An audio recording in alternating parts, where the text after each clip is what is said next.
जय हिंद दोस्तों। बिंदास लर्निंग इंस्टीट्यूट में आपका स्वागत है, जहां हमारा एक ही लक्ष्य है, सफलता आपकी और जीत हमारी। दोस्तों, हमने पॉलिटी की एमसीक्यू सीरीज तथा इसी में हम पीवाईक्यू भी देख रहे थे। तो एमसीक्यू प्लस पीवाईक्यू सीरीज हमने पढ़ना चालू की थी। इसमें हमने स्टार्ट किया था 1773 रेगुलेटिंग एक्ट से। आखिरी जो क्लास में है, हमने डीपीएसपी तथा फंडामेंटल ड्यूटीज तथा कुछ वाद देखे थे। इन सभी को हम एमसीक्यू प्लस पीवाईक्यू के माध्यम से देख रहे हैं और इसी में हम थ्योरी भी कंप्लीट करते जा रहे हैं। तो दोस्तों, ये जो क्लास होने वाली है या फिर हमारी जो सीरीज चल रही है, ये आप चाहे किसी भी एग्जाम की तैयारी कर रहे हो, आपको हर तरह से बेनिफिट होगा अगर आप ये क्लास रेगुलर देखते हैं। तो चाहे आप यूपीएससी की कर रहे हो, एमपीपीएससी या फिर अन्य एग्जाम या फिर अन्य स्टेट पीएससी की, पॉलिटी हर जगह से पूछी ही जाती है, डायरेक्ट या इनडायरेक्ट रूप से। तो दोस्तों, आज की जो हम क्लास लेने वाले हैं वो हम राष्ट्रपति तथा उपराष्ट्रपति के ऊपर लेने वाले हैं। इससे संबंधित हम एमसीक्यू देखेंगे और इसी में हम इसकी क्या थ्योरी कंप्लीट कर लेंगे। वैसे एक सेपरेट लेक्चर में बना चुका हूँ, जिसमें जो हमारे राष्ट्रपति है उनसे संबंधित आर्टिकल दिए हुए हैं। तो दोस्तों, हम बिना देरी के अब हम पहले प्रश्न पे आते हैं। इससे पहले अगर आप चैनल पर नए हैं तो चैनल को लाइक करें, कमेंट करें, शेयर करें एंड सब्सक्राइब करें। Thank you. तो दोस्तों देखो, पहला हमारा प्रश्न क्या है, भारत के किस अनुच्छेद में राष्ट्रपति के पद का प्रावधान किया गया है। तो दोस्तों, जो हमारा राष्ट्रपति है उसका पद कहाँ से लिया गया है। राष्ट्रपति का पद जो है ब्रिटेन से लिया गया है। जब हमने स्रोत देखे थे किस देश से क्या लिया गया है, तब हमने इसे भी देखा था कि राष्ट्रपति का पद कहाँ से लिया गया है। इसकी भी एक अलग सेपरेट वीडियो, जिसमें कि हमने सारा ट्रिक प्लस कहानी के माध्यम से याद किया था। ठीक है। तो दोस्तों, पहला हमारा प्रश्न क्या था, भारतीय संविधान के किस अनुच्छेद में राष्ट्रपति का पद प्रावधान है। तो ये कहाँ, पहला तो ये देख लेते हैं, ब्रिटेन से लिया था। ठीक है। तो देखो, आर्टिकल 52, आर्टिकल 53, आर्टिकल 54 या फिर आर्टिकल 55। आर्टिकल जो 55 है हमारा, ये बताता है पद्धति को, मतलब राष्ट्रपति के निर्वाचन की पद्धति क्या होगी। यहाँ लिख देता हूँ मैं, निर्वाचन पद्धति। ठीक है। 54 में बताता है निर्वाचन। 53 बताता है कार्यपालिका शक्ति राष्ट्रपति की। ठीक है। तथा जो 52 है, आर्टिकल 52 कहता है कि भारत का एक राष्ट्रपति होगा। ठीक है। आर्टिकल जो 52 है वो क्या कहता है कि भारत का एक राष्ट्रपति होगा। तथा आर्टिकल जो 53 होता है कहता है, आर्टिकल 53 कहता है कि संघ की जो कार्यपालिका शक्ति है वो किस में होगी, राष्ट्रपति में निहित होगी। ठीक है। आर्टिकल जो 54 है हमारा राष्ट्रपति का निर्वाचन बताता है कि राष्ट्रपति का निर्वाचन किस प्रकार होगा। तथा आर्टिकल जो 55 है तो राष्ट्रपति के निर्वाचन की पद्धति बताता है कि किस पद्धति से होगा। तो देखो, हमने इसे जब ट्रिक बनाई थी तब कैसे याद किया था। देखो, 52, इसमें मैं अब जल्दी बता रहा हूँ। 52 में क्या, दो कैसा दिख रहा है, राष्ट्र जैसा दिख रहा है, तो राष्ट्रपति। अब 5 की सीरीज तो चल रही है, हम आगे का देखेंगे। 3, 4, 54, 55, 56, 57, 58, 59, 60 और 61। ठीक है। देखो, 53 क्या कहता है, 53 में देखो कितने वर्ड है, 3 है। तो 3 में हमारा आ जाएगा कार्यपालिका शक्ति। ये देखो, शक्ति में भी कितने वर्ड है, 1, 2, 3, तो शक्ति हो जाएगा हमारा 53 में। 54 में क्या है, निर्वाचन। देखो, राष्ट्रपति का निर्वाचन 54 में है, तो 1, 2, 3, 4 वर्ड, तो 4 में 54। 55, पास है 55 और पास है ही पद्धति, तो 55 में क्या हो जाएगा, पद्धति। इनका कार्यकाल कितना होता है, 5-6 साल का होता है। हम याद करने के लिए याद करेंगे। बेसिक इनका कार्यकाल 5 वर्ष का होता है, लेकिन हम याद करने के लिए क्या कर लेंगे, 5 साल का कार्यकाल होता है इनका। साथ में क्या है, 57 मत, मतलब पुनर्निर्वाचन बताया गया है। इसके बाद पुनर्निर्वाचन के बारे में किसमें, आर्टिकल 57 में बताया गया है। तो 7 से 57 मत, 7 से 7 और 7 से ही पुनर्निर्वाचन के लिए हम बोलेंगे तुम्हारा पुनर्निर्वाचन करवा दे, तो बोलेगा नहीं नहीं मुझे 57 मत। तो पुनर्निर्वाचन कितने में हो जाएगा, 57 में। 58 में हो जाएगा इसकी अर्हता है। ठीक है। तो अब इसे कैसे याद कर सकते, जैसे से 58 और से अर्हता है, या फिर हम ऐसे याद कर लेंगे, देखो 5 की सीरीज तो चल रही है, राष्ट्रपति बनने के लिए कितनी योग्यताएं चाहिए? 8 योग्यताएं। तो अर्हताएं याद करो, फिर योग्यताएं ऐसा याद कर लो। 59 में क्या है? 60 में और 61, 61 हमारा कहता है महाभियोग। ठीक है। आर्टिकल जो 60 है हमारा, आर्टिकल 60 बोलता है हमारी शपथ के बारे में, शपथ, राष्ट्रपति की शपथ। तथा आर्टिकल जो 59 है वो हमारा बताता है, चलो मैं इसको अभी आगे बता दूंगा, ध्यान नहीं आ रहा है। अगला हमारा क्वेश्चन है, राष्ट्रपति के निर्वाचन मंडल में निम्नलिखित में से कौन सा शामिल नहीं है?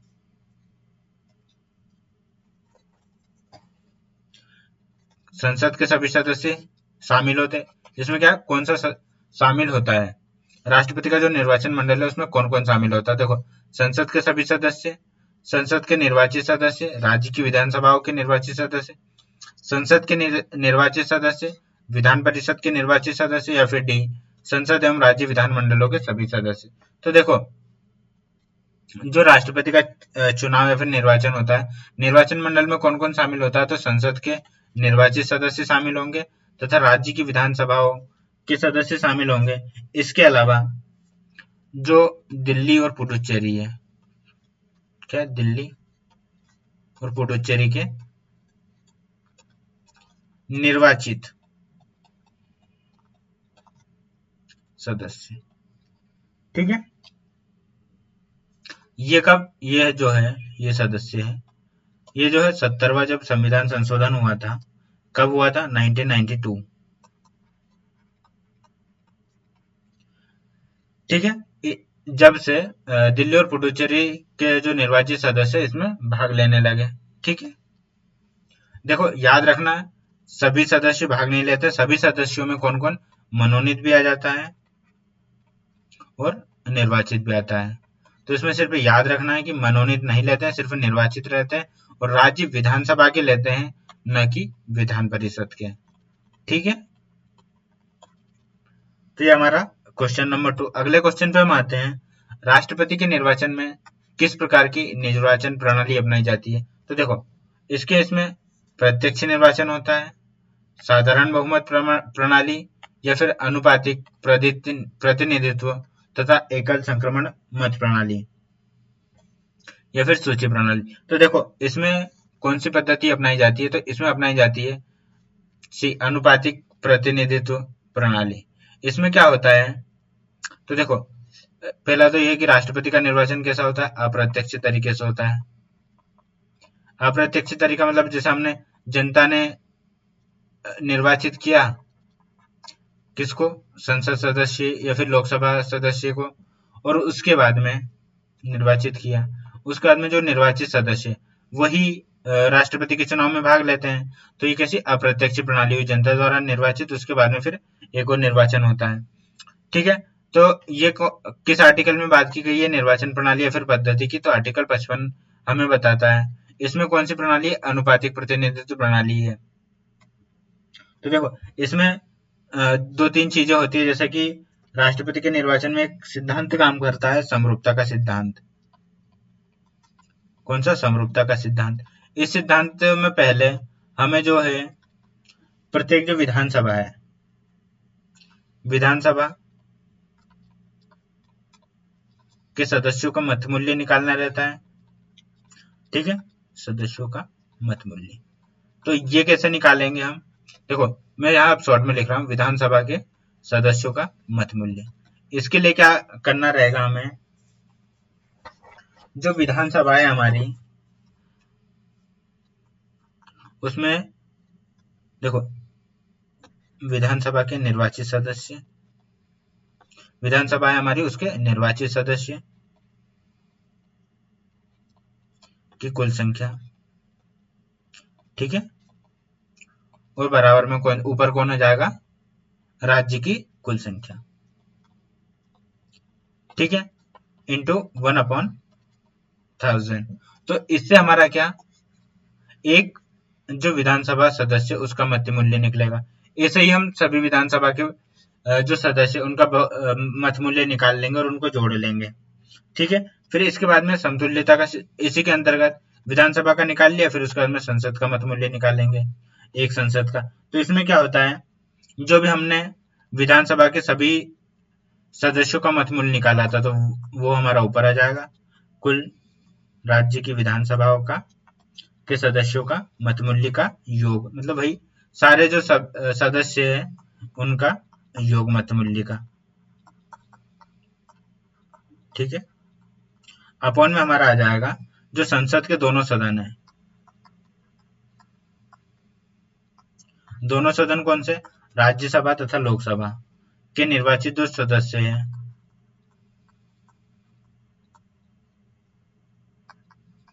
उनका योग, सदस्यों का योग। तो इससे हमें क्या, एक संसद का मत मूल्य निकल जाएगा, ठीक है। जब ये सारी चीजें हो जाएंगी, इसके बाद में एक अनुपातिक प्रतिनिधित्व प्रणाली है, उसमें क्या होता है, इसमें जितने डाले गए वोट है, ठीक है, उन जो वैध मत है, डाले गए वोट का वैध मत अपॉन में 2, मतलब जैसे 100 है, 100 का आधा प्लस 1। देखो यहाँ पे 51% नहीं है, ठीक है। यहाँ पर सिर्फ जैसे अगर मान लो हम 80 लिख रहे हैं, तो 80 प्लस 2 प्लस 1, तो यहाँ क्या होगा, 40 प्लस 1।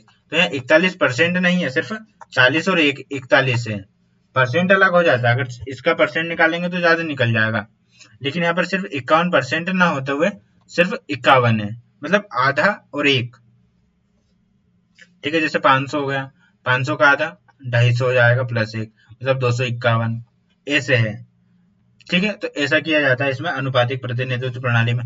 इसके बाद में जो एकल संकर, इसमें और क्या होता है, एकल संक्रमण प्रणाली में जैसे 4 उम्मीदवार खड़े हैं, एक से अधिक उम्मीदवार खड़े हैं, तो ए बी सी 3 उम्मीदवार खड़े हैं, एक को मिले हैं 50 वोट, एक को मिले हैं 30 वोट, एक को मिले हैं 20 वोट।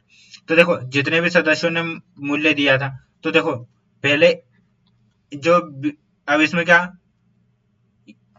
क्या होता है कि किसी एक को जो हमारा ये है 50 प्लस 1 वाला मिल नहीं पाता है, तो फिर ये क्या होता है, जो सी है वो सबसे कम वाला है, तो इसके जो वोट है उसने, जैसे यहाँ पर कोई व्यक्ति था, मान लो कोई सदस्य था, उसने पहली वरीयता दी कि पहले ये बनना चाहिए सी, फिर इसमें वरीयता भी देखी जाती है कि इसने दूसरे वरीयता पर किसको दिया, तो ये जो दूसरे वरीयता पर मान लो इसको दिया, फिर तीसरे पे इसको दिया, तो ऐसी वरीयता चेक की जाती है।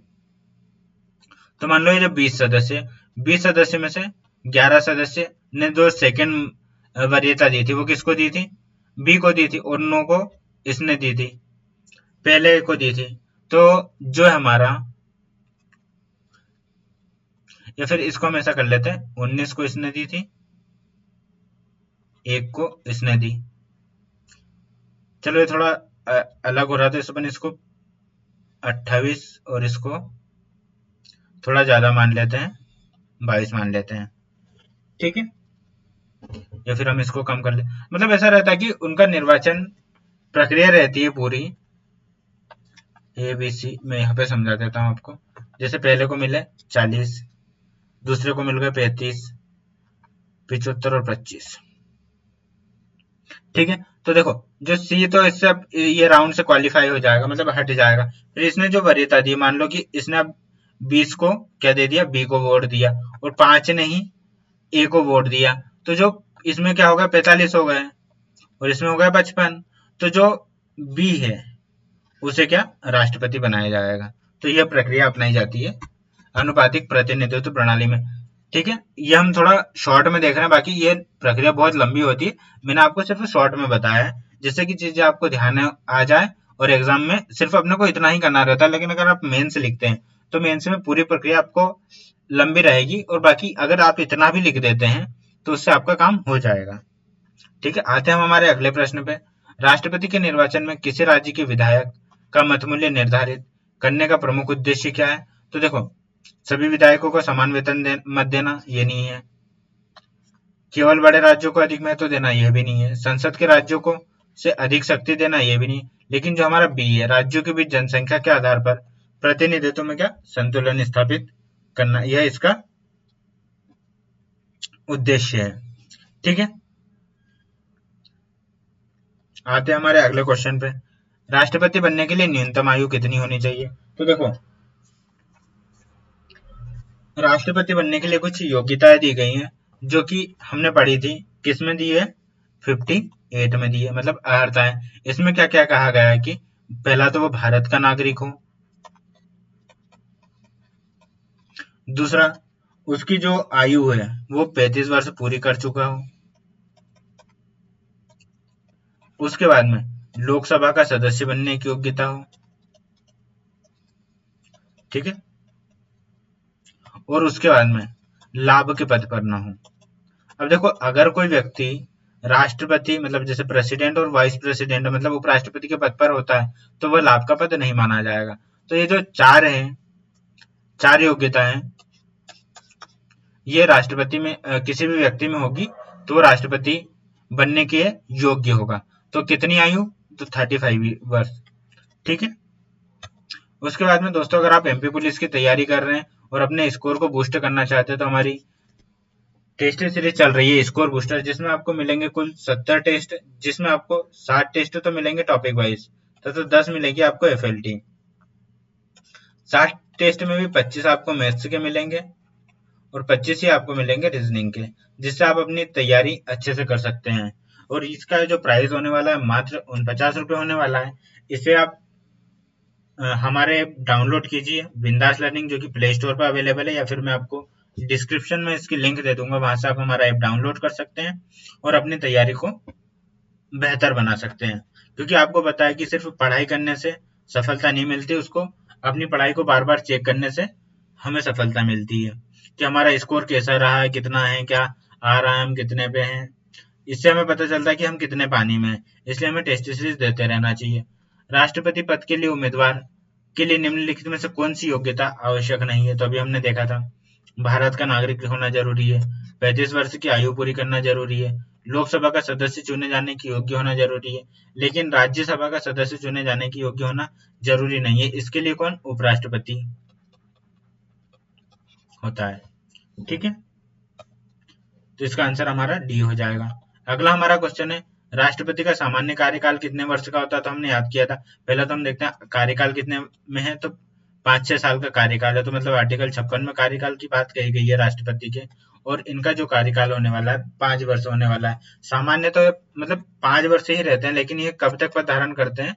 जब तक इनका कोई उत्तराधिकारी पद ग्रहण ना कर ले, मतलब दूसरे चुनाव, मतलब आने वाले राष्ट्रपति का चुनाव होते हुए इनके बारे में तब तक ये पद पर बनेंगे रहे, जब तक दूसरा राष्ट्रपति का चुनाव होगा तब तक ये है, और वो अपनी सीट पर नहीं आ जाएगा, राष्ट्रपति नहीं चुन लिया जाएगा जब तक ये पद पर बने रहते हैं, ठीक है। तो ये हमारा हो गया कार्यकाल कितने वर्ष का? 5 वर्ष का, ये जो कि आर्टिकल 2 में होगा कहा गया। तो अब देखो, इसमें ये भी क्वेश्चन पूछा जा सकता है कि राष्ट्रपति कितने कार्यकाल तक बैठ सकता है? तो देखो, ऐसा संविधान में कहीं निर्धारित नहीं है कि वो कितने कार्यकाल, मतलब एक बार निर्वाचित हो सकता है, दूसरी बार, तीसरी बार। तो देखो, ये कितनी भी बार भी निर्वाचित हो सकता है, ऐसा संविधान में कहीं लिखा नहीं गया है। लेकिन अभी तक जो है हमारे पहले राष्ट्रपति थे, उनके अलावा कोई भी 2 कार्यकाल के लिए, मतलब दूसरा कार्यकाल नहीं रहा, सिर्फ एक ही कार्यकाल के लिए ले लेते हैं, फिर दूसरा व्यक्ति आ जाता है। तो पहले जो हमारे राष्ट्रपति थे, कौन थे? डॉक्टर राजेंद्र प्रसाद। वही सिर्फ उनका कार्यकाल दो बार रहा है, बाकी का नहीं रहा है किसी का भी। भारत के राष्ट्रपति और महाभियोग की प्रक्रिया किस अनुच्छेद में दी गई है? तो हमने देखा था 5-6 साल का हमारा क्या होता है? कार्यकाल होता है। 60 में शपथ, 61 में हमारा महाभियोग के बारे में बताया गया है, ठीक है, और 72 हमारा क्षमादान शक्ति बताता है, क्षमा दान शक्ति। अब देखो, कार्यकाल को तो हमने डिटेल में देख लिया था। अब जो हम बात करते हैं किसके? आर्टिकल 7 शपथ। तो जो हमारा राष्ट्रपति है, किसके समक्ष शपथ लेता है? कि भारत का जो न्यायाधीश है, चीफ जस्टिस ऑफ इंडिया के समक्ष यह शपथ लेता है। अगर यह नहीं है तो इसकी अनुपस्थिति में जो हमारा सुप्रीम कोर्ट का जो वरिष्ठ न्यायाधीश है, उसकी उपस्थिति में ये क्या लेगा? शपथ लेगा, ठीक है। और इसके बाद में अगर हम इसके महाभियोग की बात करें तो देखो, सामान्यतः इसका कार्यकाल 5 वर्ष का होता है, लेकिन इसे महाभियोग की प्रक्रिया के द्वारा हटाया जा सकता है। महाभियोग की प्रक्रिया में क्या क्या आता है? पहला तो ये होता है कि जैसे कोई इसने अपराध कर दिया हो, या फिर जो संविधान है उसके जो अतिक्रमण का इस पर आरोप लगा हो, ठीक है, संविधान के अतिक्रमण का आरोप, इस प्रक्रिया से इसे हटाया जा सकता है। देखो महाभियोग जो है वो संकल्प कहाँ दिया जाता है, मतलब कहाँ पर सबसे पहले ये दोनों सदनों में कहीं भी पारित किया जा सकता है, लेकिन जहां पर ये भेजेंगे सबसे पहले पारित करवाएंगे उसके जो, जैसे मान लो लोकसभा में करवाया, लोकसभा में पेश किया, किसी भी सदन में पेश किया जा सकता है, लेकिन जिस भी सदन में पेश किया जाएगा उसके जो कितने 1/4 सदस्य हैं उनका क्या हस्ताक्षर लगेंगे, और इसकी जो सूचना है 14 दिन पहले किसको, राष्ट्रपति को देनी रहेगी। ठीक है, फिर ये जो है दूसरे सदन में जाता है और दूसरे सदन के कितने 2/3 लोगों के द्वारा इस संकल्प को पारित किया जाएगा। फिर राष्ट्रपति पर जो लगाया गया जो दूसरा सदन है वो जो राष्ट्रपति, जैसे दूसरा सदन ही है, इसमें अपन ने मान लो लोकसभा में पेश किया तो दूसरा सदन हमारा राज्यसभा होगा, तो राज्यसभा क्या करेगा, इनके जो इस पर जो आरोप लगाए हैं किस पर, राष्ट्रपति पर, उनकी जांच करेगा, और जांच में अगर सही पाई जाती है कि आरोप होगी तो फिर उसके बाद में कितना 2/3 बहुमत से यह पारित कर दिया जाएगा और राष्ट्रपति पर महाभियोग की प्रक्रिया पूरी हो जाएगी। ठीक है, तो हमारा महाभियोग की प्रक्रिया हो गई। उसके बाद में क्षमादान शक्ति हमारे कितनी में, आर्टिकल 72 में। क्षमादान शक्ति के अंतर्गत जो राष्ट्रपति है हर प्रकार की जो सजा है उसको क्षमा कर सकता है, यहाँ तक कि वह मृत्यु दंड को भी क्षमा कर सकता है। ध्यान रखिएगा ये शक्ति सिर्फ राष्ट्रपति के पास है, राज्यपाल के पास नहीं है। राज्यपाल मृत्यु दंड क्षमा नहीं कर सकता, बाकी अन्य कर सकता है। इसके अलावा एक सेना जो मार्शल लॉ है। अगला हमारा क्वेश्चन है, राष्ट्रपति पर महाभियोग की कार्यवाही के संबंध में कौन सा कथन सत्य है? लोकसभा महाभियोग शुरू कर सकती है, राज्यसभा या फिर संसद के कोई भी सदन में कार्यवाही शुरू कर सकता है, या सर्वोच्च न्यायालय। तो इसका सही आंसर क्या होगा हमारा, संसद का कोई भी सदस्य। राष्ट्रपति अपना त्यागपत्र किसे संबोधित करता है? तो जो है राष्ट्रपति अपना त्यागपत्र उपराष्ट्रपति को देता है, और जब उपराष्ट्रपति अपना पद त्यागता है तो वो किसको, राष्ट्रपति को देता है। मान लीजिए अगर राष्ट्रपति का पद किसी भी कारण से खाली हो जाता है, जैसे इसकी मृत्यु हो गई, महाभियोग हो गया, तो देखो उसकी स्थिति में कौन, अनुपस्थिति में कौन, उपराष्ट्रपति है जो वो राष्ट्रपति का पद संभालेगा। अगला हमारा, देखो दोस्तों अगर आप एमपीपीएससी प्रीलिम्स की तैयारी कर रहे हैं और अपने स्कोर को बूस्ट करना चाहते हैं तो हमारी स्कोर बूस्टर टेस्ट सीरीज है जो कि 2027 के लिए टारगेट कर रहे हैं हम, जो कि 1 अगस्त से शुरू हो चुकी है।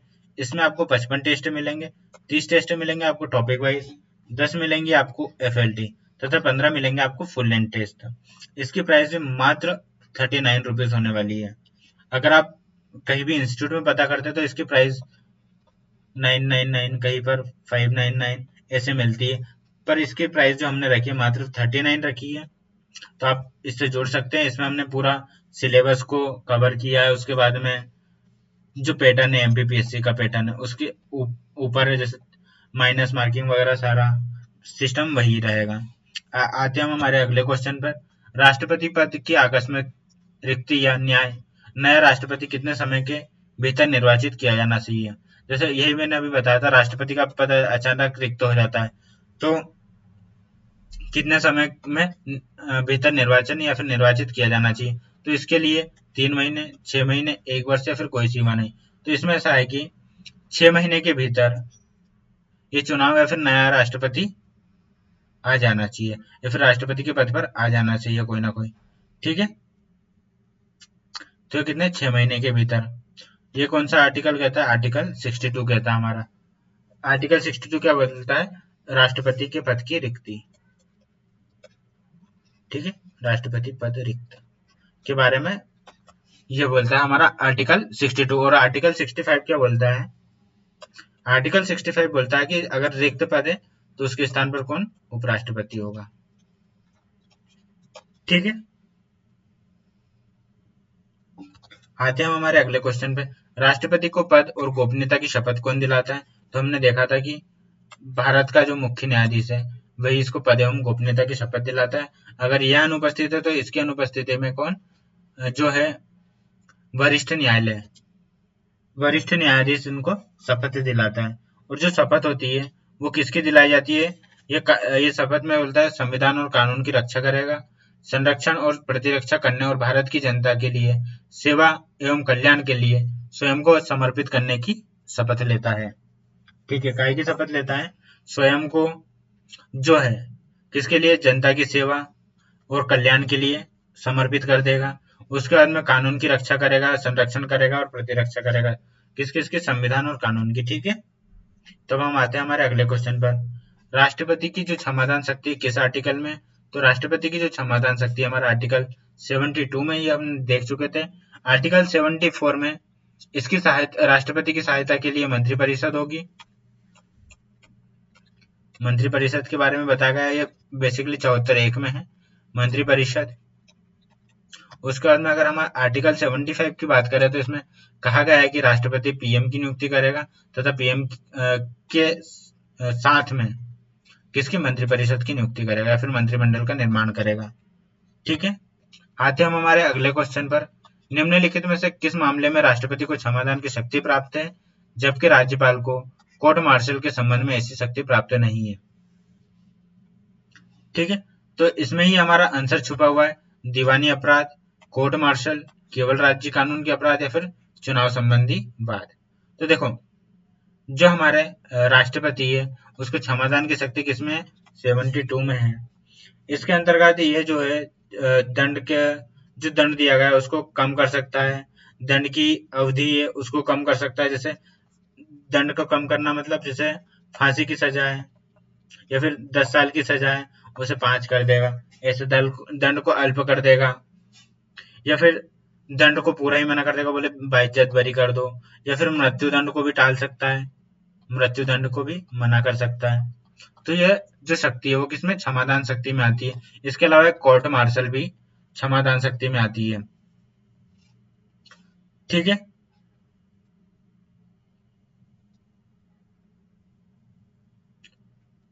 अब आते हैं हम हमारे अगले क्वेश्चन पर।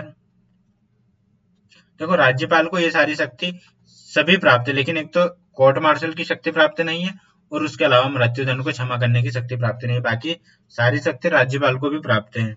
अभी हमने पिछले क्वेश्चन में ये देख चुके थे। दोस्तों, अगर आप यूजीसी नेट ज्योग्राफी और यूजीसी नेट पॉलिटिक्स की तैयारी कर रहे हैं तो आप हमारी जो टेस्ट सीरीज है इसमें आपको 30 टेस्ट मिलेंगे, टॉपिक वाइज या फिर यूनिट वाइज बोल सकते हैं हम जिन्हें, और 10 मिलेंगे आपको एफएलटी। इसकी प्राइस भी मात्र 21 रुपये होने वाली है। इसकी लिंक भी मैं ऐप की लिंक डिस्क्रिप्शन में दे दूंगा, वहां से आप ऐप से ज्वाइन करके इसे ज्वाइन कर सकते हैं। अगला क्वेश्चन है राष्ट्रपति और मंत्रिपरिषद के संबंध में अनुच्छेद 74 का क्या महत्व? अभी मैंने देखा था, बताया था आपको। राष्ट्रपति मंत्रिपरिषद की सलाह मानने के लिए बाध्य नहीं है। ठीक है, राष्ट्रपति को सहायता और सलाह देने के लिए प्रधानमंत्री के नेतृत्व में मंत्री परिषद होगी। तो ये आंसर बिल्कुल हमारा सही है। राष्ट्रपति केवल लोकसभा की सलाह से कार्य करता है।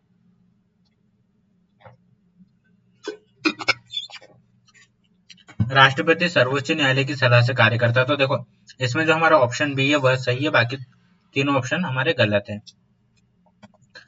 44वां जो संविधान संशोधन है के बाद राष्ट्रपति मंत्रिपरिषद की सलाह के संबंध में क्या कर सकता है?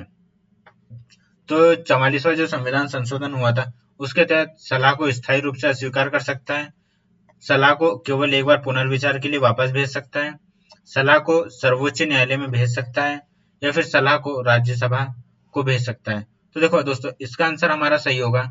सलाह को केवल एक बार पुनर्विचार के लिए भेज सकता है। अगर ये पुनर्विचार के लिए भेजता है और वही सेम सलाह वापिस आ जाती है इसके पास कि ऐसा आपको करना, जब ये इस पर आज्ञा देने के लिए क्या बाध्यकारी होगा। दोस्तों, ये इसकी वीटो शक्ति के अंतर्गत ही आता है। वीटो शक्ति 3 राष्ट्रपति को, जैसे 4 होती है लेकिन हमारे भारत में 3 वीटो शक्ति दी गई है। ठीक है, कौन कौन सी वीटो शक्ति है इनको? एक तो पूर्ण वीटो, ठीक है, पूर्ण आत्यंतिक वीटो, उसके बाद में एक जेबी वीटो मतलब जेब में रखने वाली, और एक क्या वापस लौटा देने वाली, जिसे हम बोलेंगे निलंबनकारी वीटो। ठीक है, ये याद रखिएगा दोस्तों। अगला हमारा क्वेश्चन है, राष्ट्रपति के अध्यादेश जारी करने की शक्ति किस अनुच्छेद में है? तो देखो, आर्टिकल हमारा 143 कहता है कि सुप्रीम कोर्ट से सलाह ले सकता है कौन? राष्ट्रपति। और सुप्रीम कोर्ट सलाह देने के लिए बाध्य है या नहीं है? ये जरूरी नहीं है कि वो बाध्य ही होगा, वो मना भी कर सकता है। लेकिन कोई सा ऐसा मामला है जो कि संवैधानिक से है, जो कोई पूर्व समझौता हुआ है उससे संबंधित है, तो जब सुप्रीम कोर्ट सलाह देने के लिए बाध्यकारी रहेगा। सेम वैसा ही है राष्ट्रपति क्षमा वो राष्ट्रपति जो है, अगर वो कोई सी भी देता है, सलाह देता है तो वो मानने के लिए बाध्यकारी नहीं है, लेकिन वही संवैधानिक स्थिति या फिर पूर्व समझौता, संधि समझौता के मामले में सलाह मानने के लिए बाध्यकारी है। जो हमारा आर्टिकल 124 है वो सुप्रीम कोर्ट के बारे में बताता है कि भारत में सर्वोच्च न्यायालय होगा। लेकिन जो हमारा 123 है, 123 बताता है राष्ट्रपति की अध्यादेश जारी करने की शक्ति। अब आप मुझे कमेंट में बताइए कि आर्टिकल 213 में क्या है। हमने वो 59 छोड़ रखा था, तो 59 में हमारा क्या है? शर्तें हैं। तो हम क्या बोलेंगे राष्ट्रपति से कि हम आपके लिए शर्तें रखेंगे, तो राष्ट्रपति क्या बोलेगा? नहीं नहीं नहीं नहीं मत रखो शर्तें। नहीं नहीं को हम क्या बोलेंगे? नो। शर्तें रखे, बोले नो मत रखो। ठीक है, अब आते हैं हम हमारे अगले क्वेश्चन पे। अगला हमारा क्वेश्चन है, भारत के उपराष्ट्रपति पद किस अनुच्छेद में वर्णित है? ठीक है, तब हम देखो राष्ट्रपति के सारा हमने कवर कर लिया, अब हम उपराष्ट्रपति की ओर आ गए हैं। तो देखो, हमने सारी ट्रिक से याद किए सारे आर्टिकल, और सारी चीजों को हम समझते चले गए।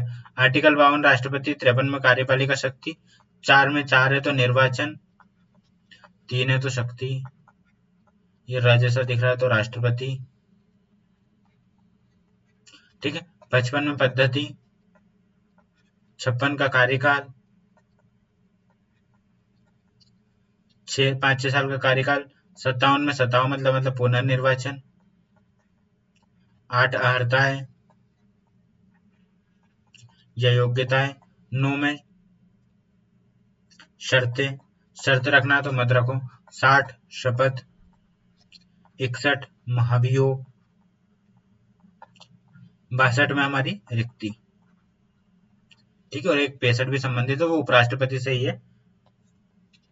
उपराष्ट्रपति राष्ट्रपति के पद पर रहेगा। ठीक है, तो देखो जो हमारा 61 है, 61 में क्या हमारा? राष्ट्रपति पर महाभियोग।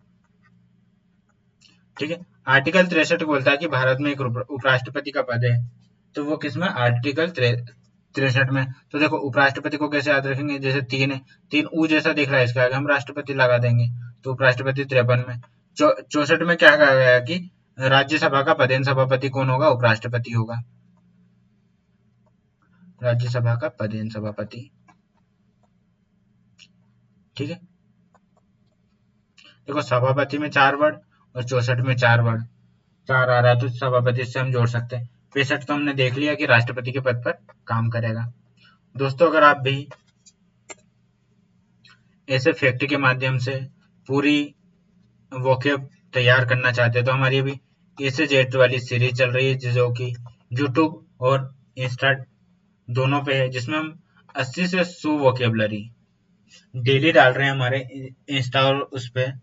तो आप वहाँ इनसे जुड़कर आप अपनी जो है स्पोकन को, और अपने जो एग्जाम के लिए अगर आप इंग्लिश कर रहे हैं, सॉरी, अगर आप बोलने के लिए इंग्लिश की तैयारी कर रहे हैं या फिर एग्जाम के लिए प्रिपरेशन कर रहे हैं, तो ये जो वोकेब है आपके लिए बहुत इंपॉर्टेंट होने वाली है।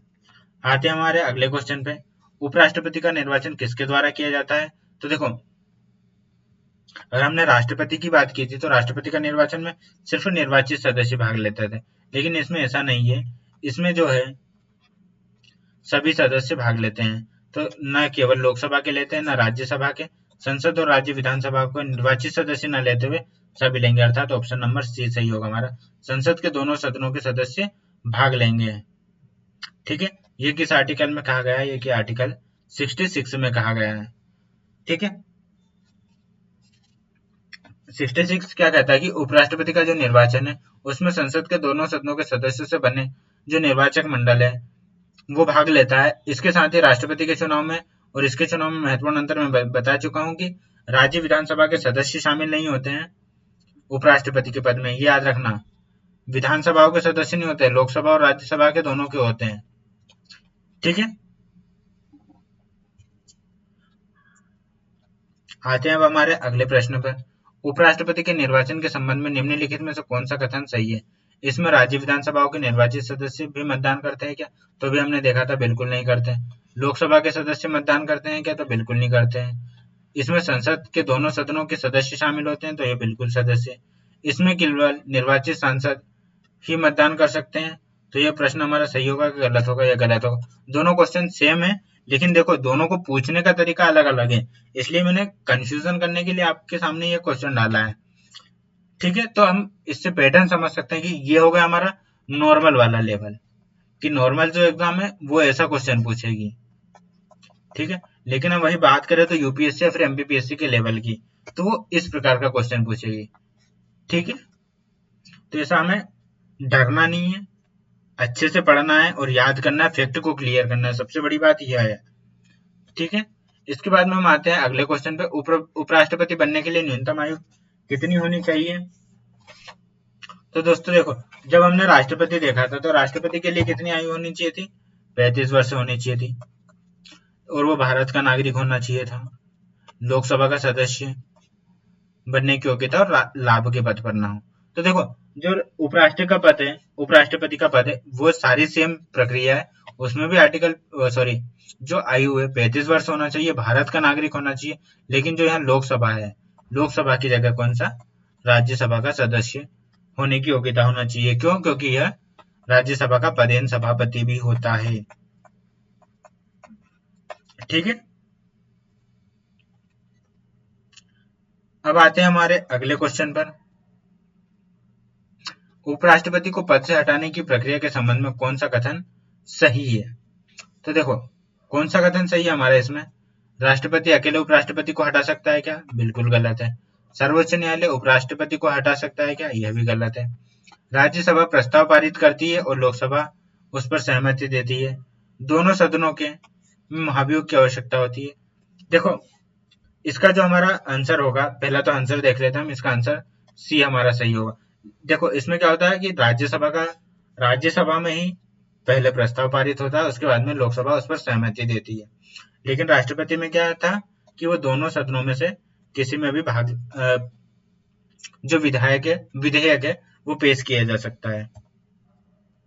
हम हमारे अगले क्वेश्चन पर देखेंगे, और बाकी सेम प्रक्रिया 14 दिन पहले इन्हें उसको सूचना देनी होगी, सारी चीजें। और ये आर्टिकल किसके अंतर्गत आता है? 67 के। देखो, 63 में क्या हो गया हमारा? उपराष्ट्रपति। 64 में, चलो यहाँ हम अलग से लिख लेते हैं इस पे से, 63 उपराष्ट्रपति।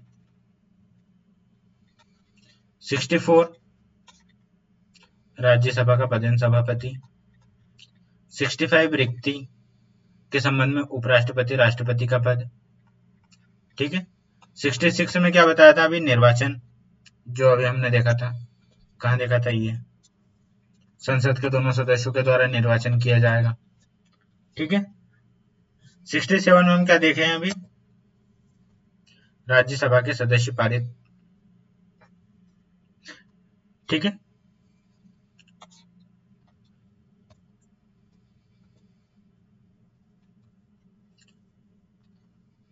अब आते हैं हम हमारे अगले क्वेश्चन पर।